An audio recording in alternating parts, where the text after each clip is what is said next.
આપણે ત્યાં ઘણી વખત વાર્તાઓમાં, લોક સાહિત્યમાં, સંતોના પ્રવચનોમાં કહેવાનું છે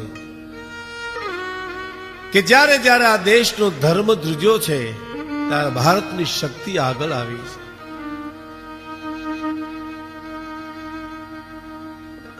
અને એ ભારતની શક્તિ એટલે મહામાયા કયો, જોગમાયા કયો, રૂપ તમે ગમે તે કવિ કે આપો, એ શક્તિનું રૂપ પછી દ્રૌપદી હોય, સીતા હોય, અનસોયા હોય, કોઈ પણ હોય, પણ જ્યારે જ્યારે ધર્મને ગ્લાની પહોંચે છે ને ત્યારે શક્તિ આગળ આવે છે. આપણે ત્યાં ભારત વર્ષમાં સતીઓની જે ગણતરી છે એમાં સતી મંદોદરીનો પણ ઉલ્લેખ છે. અને આપ જોજો, રામાયણના પાઠ કરતા હશે ને ખબર હશે કે જ્યારે જ્યારે જરૂર પડી છે ત્યારે મંદોદરીએ રાવણને સમજાવ્યો છે. એનો ઉલ્લેખ ઘણો છે, રામાયણમાં છે, અન્ય ગ્રંથોમાં પણ છે. અને આપણે જે વાત કરવી છે એ સતી મંદોદરીની વાત કરવી છે. એના જીવનમાં એને ચડતી પડતી કેવી જોઈ, રાવણની હારે સંવાદ કરવામાં, ચર્ચા કરવામાં એને કેટલી ખુમારી રાખી છે. અને જ્યારે કરુણા આવી છે ત્યારે બાઈ રુદન પણ એવું જ કર્યું છે. જીવનમાં જેથી આઘાતો આવ્યા છે, પ્રત્યાઘાતો આવ્યા છે, ત્યારે મહારાણી મંદોદરી ડગી નથી. એની આપણે વાત કરવી છે. એકવાર સવારના પોરમાં મહારાણી મંદોદરી ભગવાન શિવની પૂજાની તૈયારી કરે છે. એવી વખતે એક દાસી દોડીને આવીને એમ કહે છે, દાસી દુબળી છે, આવીને વાત કરે છે, મહારાણી, કવિ લખે છે કે પ્રાંત સમય ઉઠી આઈ કે અને પૂજન લાગી મહેશ, પણ ગાઈ ખબરી આપવા એ જોન દાસી દુબળવેશ, પણ ગાઈ આઈ ખબરી આપવા. અરે રે વો તો દાસી દુબળવેશ, દાસીનો દુબળો દેહ છે. આવી અને મહારાણી મંદોદરીને પગમાં પડી અને કરગરવા માંડી, મહારાણી, તમારા પતિ કોઈ સ્ત્રીનું હરણ કરીને આવ્યા છે. બહુ સાચી વાત છે મિત્રો. રાવણ જયારે સીતાનું હરણ કરવા ગયો ને ત્યારે લક્ષ્મણ રેખા એ ઓળંગી ગયો નથી. સીતાજીને એમ કીધું છે કે તમે બહાર આવો, હું અંદર ન આવું. સીતાજી એમ કે છે કે હું બહાર ના આવું. તમે જોજો, જે માણસને ખરાબ કરવું છે, જે માણસને ચોરી કરવી છે, એ ફળિયામાંથી કરે તો શું, ઓસરીમાંથી કરે તો શું, અને ઘરમાંથી કરે તો શું, પણ નહીં, રાવણ અંદર નથી ગયો. રાવણ શિવનો ઉપાસક છે, શિવનો ભક્ત છે. એને એમ કીધું છે કે હું ભગવા પહેરીને આવ્યો છું, સાધુ બનીને આવ્યો છું, અને ભગવા પહેર્યા પછી જો હું આ મર્યાદા તોડીશ તો આ જગત છે એ ભગવાનનો ભરોહો નહીં કરે. સાચી વાત છે. જ્યારે સીતાની ચોરી કરવા જાય છે ને, દસગંધા રાવણ, કૈલાસને જેને હાથમાં ઉપાડ્યો છે, શિવનો પરમ ઉપાસક, પણ એની પરિસ્થિતિ ચોરી કરવા જતા કેવી છે. એ જી રાવણ હાલો વનમાં, એનું ધ્યાન સીતાજીના તનમાં રામનો,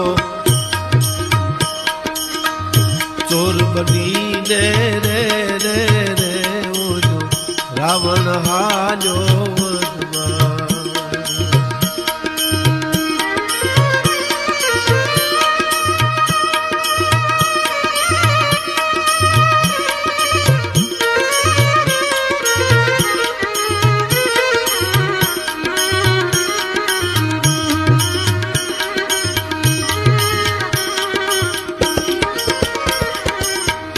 દેવ અસુરપણું જેના ડરથી નિદ્રા નાવે નયનમાં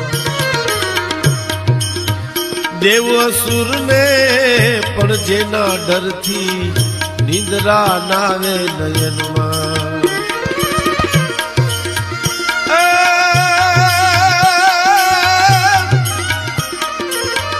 જાડ હલે ત્યાં જબકી જાતો થર થર થાતો એ મનમાં રામનો છોર બનીને બોલો રાવણ હાલ્યો વનમાં એનું ધ્યાન સીતાજીના તનમાં રામનો ચોર બનીને રે બોલો રાવણ હાલ્યો વનમાં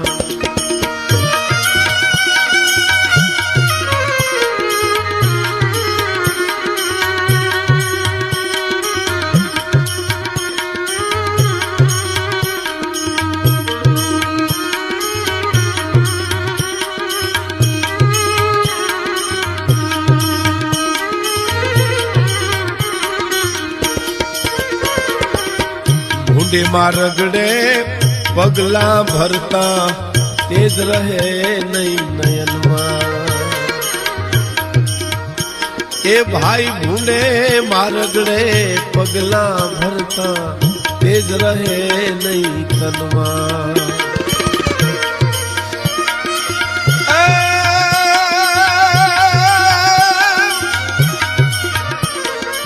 એ ભોજન કાજે સ્વાન ભરાણો રેઠા રાજ ભવન રામનો ચોર બનીને રે બોલો રાવણ હાલ્યો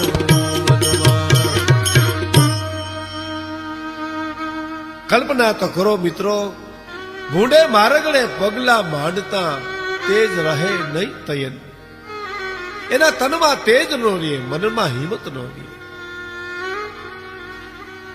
સીતાનું હરણ કરીને જ્યારે હાલ્યો ત્યારે તમામ અલંકારો સીતાજી રસ્તામાં ફેંકતા ગયા છે શું કામ જે અલંકારની નિશાની રામ મને ગોતવા માટે આવે પણ અશોક વનમાં રાખ્યા છે એ જાણી દાસીએ હળી કાઢીને એટલું કીધું મહારાણી તમારો પતિ કોઈ સ્ત્રીનું હરણ કરીને આવ્યો છે મહારાણી મંદોદરી શિવની પૂજા કરે છે જવાબ નથી આપતી બીજી વાર કીધું પૂજામાં મસ્ત છે ત્રીજી વાર કીધું મહારાણી ગજબ થઈ ગયો રાવણ કોઈ સ્ત્રીનું હરણ કરીને આવ્યો છે એ ત્રીજી વાર જ્યારે એમ કહેવાય છે કે દાસી બોલી એટલે મહારાણી મંદોદરી જવાબ આપે દાસી એમાં શું મોટી વાત છે સ્ત્રીના હરણ થતા હોય અપહરણ થતા હોય ઇજ્જત લૂંટાતી હોય એને તો લંકા કહેવાય ગાંડી એમાં શું મોટી વાત કરી આવું તો લંકામાં હાલે જ છે એમાં કાંઈ નવી નવાઈ છે જ નહીં દાસી એટલું કે છે મહારાણી આ જેવી તેવી બાબત નથી પણ આપને ખબર નહીં હોય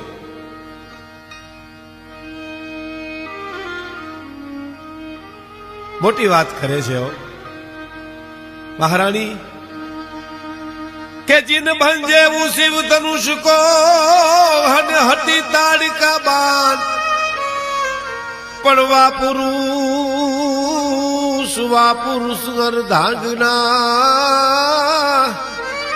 ए जुन हरियाल जातु दान पड़वा पुरुष अर्धांगना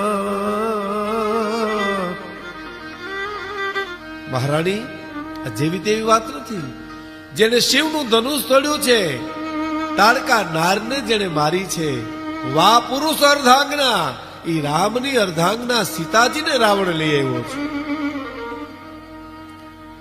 પણ આટલા શબ્દો જ્યાં સાંભળ્યા હતા તો હાથમાંથી શિવની પૂજાનો સામાન પડી ગયો મહારાણી મંદોદરી ધ્રુજવા માંડી પણ દાહ લગી और यो चमकी जैसे पाव खेरो निज खेर अंगारो बामन बहुत बुरी खबरी, अब कैसे ही आपको नाथ उबारो।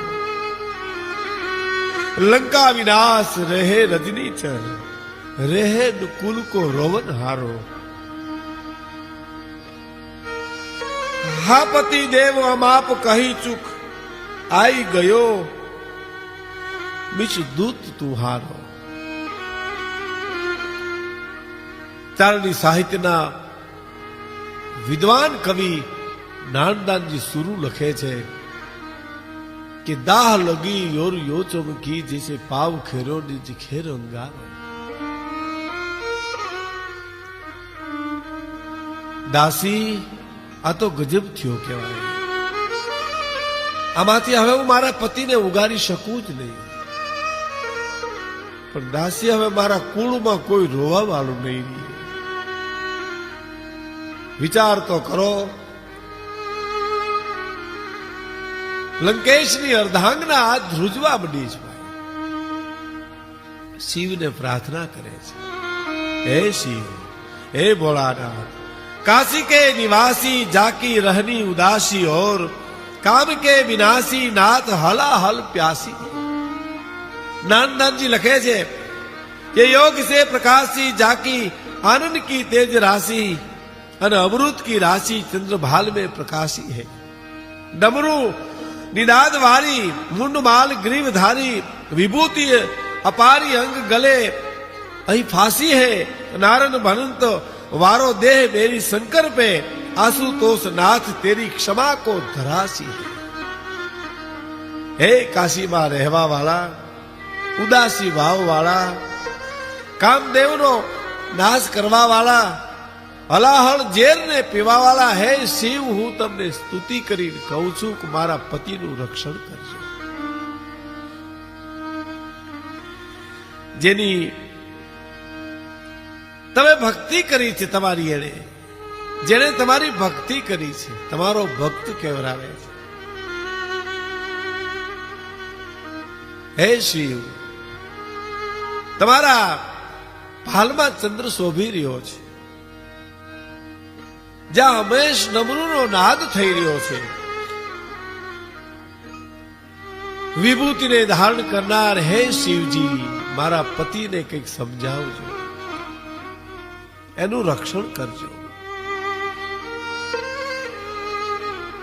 હે શિવલેરી, હે ભોળાનાથ, તમારી ક્ષમા તો પૃથ્વી જેવી છે બાપ। હે દાદા, મારા પતિને સમજાવજો। આપ નો સમજાવી શકો?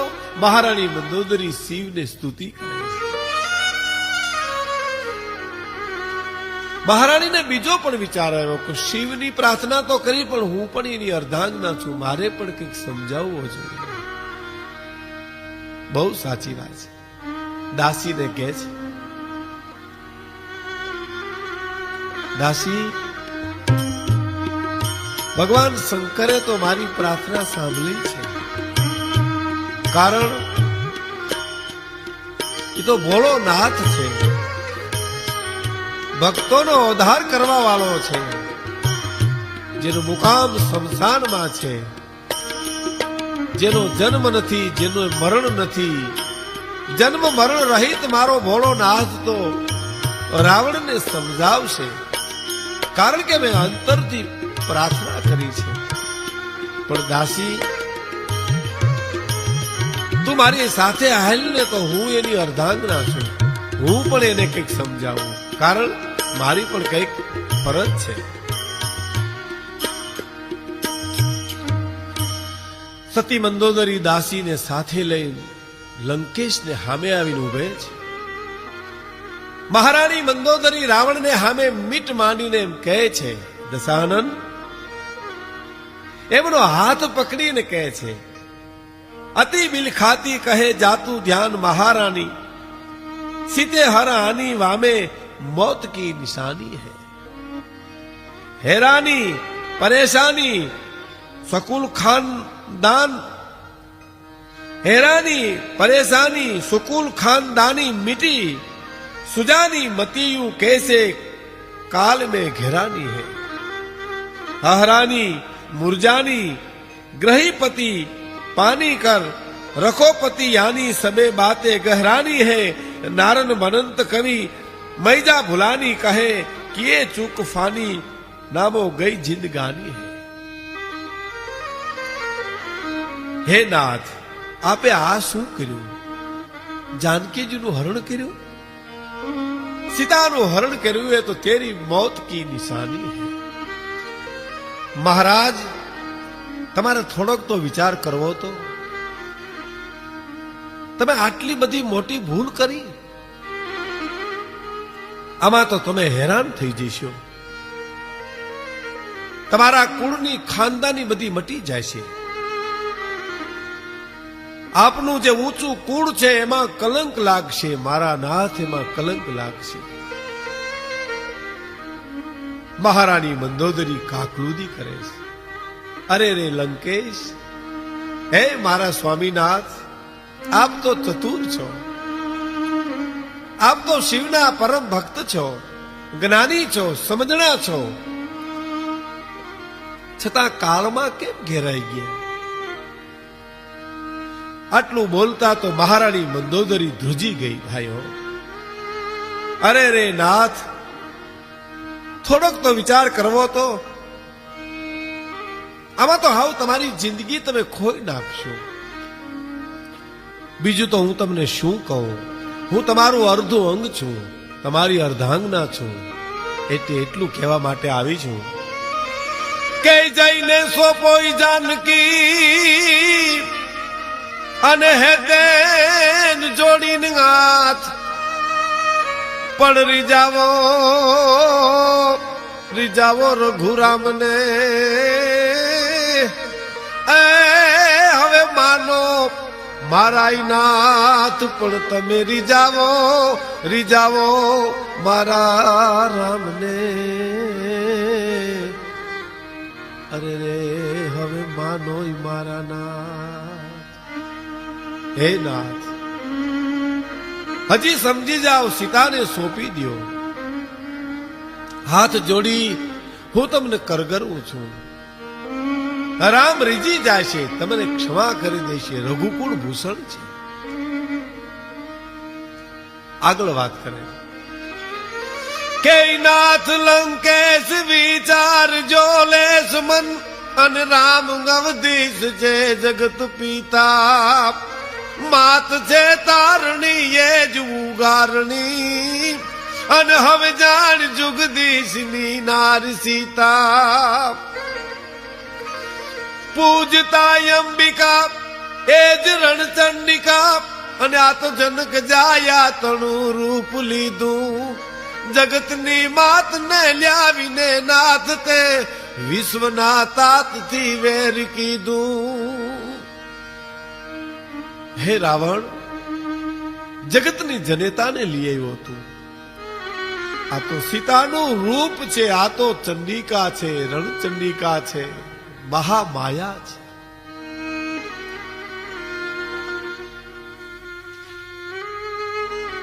જાનકીને હરી ભૂલ મોટી કરી, માતનું દિલ કાંદુ ભાવે,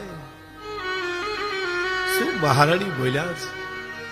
સતી મંદોદરી રામાયણમાં વાંચજો મિત્રો, શું બોલ્યા છે? સુખ જાતું કરી દુઃખ નજરે તરે, લંકનું છત્ર હાથે ગુમાવે, હાથે કરીને મહારાજ લંકાનું છત્ર ગુમાવી દેવું તમારે? અમી પીવા તણી તક આવી ઘણી, અટાણે તો અમૃત પીવાની તક આવી છે, એ સમયે નાથ તે ઝેર પીધું, જગતની માતને લ્યાવીને નાથ તે વિશ્વના તાતથી વેર કીધું। હે મારા નાથ, તમે બહુ ભૂલ કરી, રીછવાન તણા પ્રબળ બળ થકી દુર્ક લંકા હુકા લોક ડર પે, જગતનો નાથ જો બાણ છોડે કદી તો પલકમાં દૈતના પ્રાણ ઝડપે। સમૃદ્ધિ ટાળવા કુળ સહારવા કાળને નોતરું આજ દીધું, જગતની માતને લ્યાવીને નાથ તે તો વિશ્વના તાતથી વેર કીધું। હવે તો હું તમને શું કહું? હાથ દિગપાળ પાવ પાતાળમાં. તમે હજી એને ઓળખતા નથી. શીશ બ્રહ્માંડ ક્ષણમાં વધારે, રૂપ વૈરાટ કોઈ જબરદસ્ત નથી. કોણ છે નાથ હવે તુને ઉગારે? સોંપી દે જાનકી હિત તેના થકી, સેવિલે રામનું શરણ સીધું. આ જગતની માતને લાવીને નાથ, તે તો વિશ્વના તાતથી વેર કીધું. મહારાણી મંદોદરી જેમ જેમ બોલે છે અને રાવણ સામે એક નજરે જોવે છે. અને છેવટમાં જે બાઈ બોલી છે કે મહારાજ, સીતાનું હરણ કરવું એ તો તેરી મોત કી નિશાની હૈ. એ મોત કી નિશાની સાંભળી અને રાવણ ખડખડાટ દાંત બીડો કાઢવા. કહેવાય છે કે એની જિંદગીમાં એટલા કોઈ દી દાંત નથી કાઢ્યા. મહારાણી મંદોદરીને લંકેશ કહે છે, મહારાણી, તમે જો એમ માનતા હો કે તેરી મौत की निशानी है, મહારાણી તમે ભૂલો છો. એ તો મેરી મોક્ષ की निशानी है. મારા મોતની નિશાની નથી, એ તો મારા મોક્ષની નિશાની છે. મહારાણી, જગત કદાચ મને ગમે ગણતી હોય, પણ તું મારું અડધું અંગ થઈને મને સમજી શકી નહીં. મહારાણી, હું એને ખંભે બેસાડી લઈ આવ્યો છું. મંદોદરી, તમને કદાચ ખબર હશે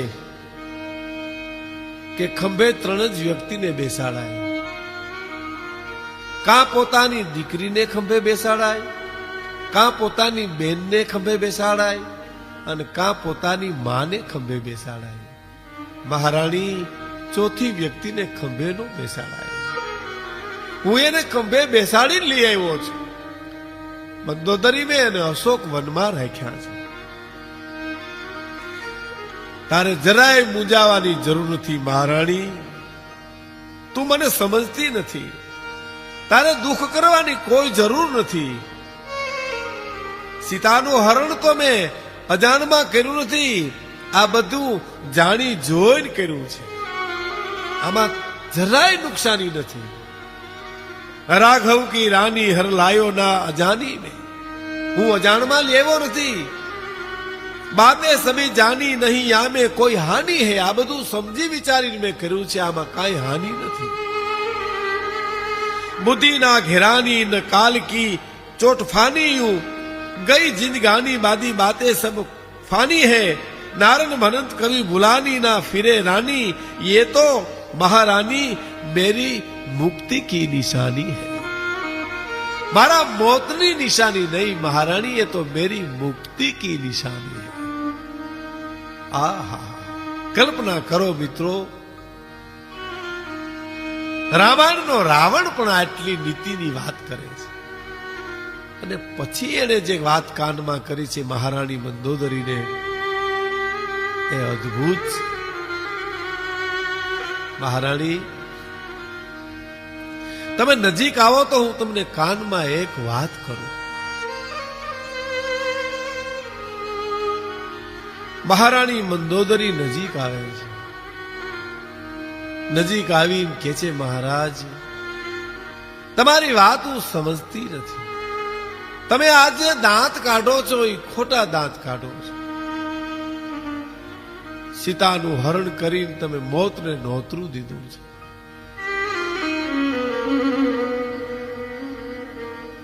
પાછો દાંત બીનો કાઢવા. મહારાણી, જગત નહીં સમજે, જગતની મને કોઈ પરવાય નથી. તમે તો નજીક આવો, મારું અડધું અંગ જુઓ તમે. હું તમને કાનમાં એક વાત કરું. અને મહારાણી મંદોદરી નજીક જાય છે, કાનમાં વાત કરે છે. મહારાણી, મુક્તિ તો મારી મુઠ્ઠીમાં આવી ગઈ છે. મારે તરવું નથી. હું તો શિવનો પરમ ઉપાસક છું. હું તો તરી ગયો છું. મારે મારા આખા કુળને તારવું છે. એટલે હું મારી માને લઈ આવ્યો છું, અને મારી માને લઈ આવું નહીં તો મારો બાપ અહીં સુધી ધક્કો ન ખાય એટલા ખાતર હું લઈ આવ્યો છું. મહારાણી ચિંતા કરોમાં તો મેં જોયું વિચારીને પગલું ભર્યું છે. બહુ સાચી વાત છે મિત્રો. દશાનન રાવણ શિવનો ઉપાસક, કૈલાસમાં જેને તપ કરી કૈલાસને ઉપાડ્યો છે, એટલું નહીં શિવને એક એક મસ્તક અર્પણ કરી અને જેને રાજધાની મેળવી છે, લંકાનું રાજ મેળવ્યું છે, એ રાવણ આજ ખુલાસો કરે પણ આગળની વાત અદ્ભુત કરે છે.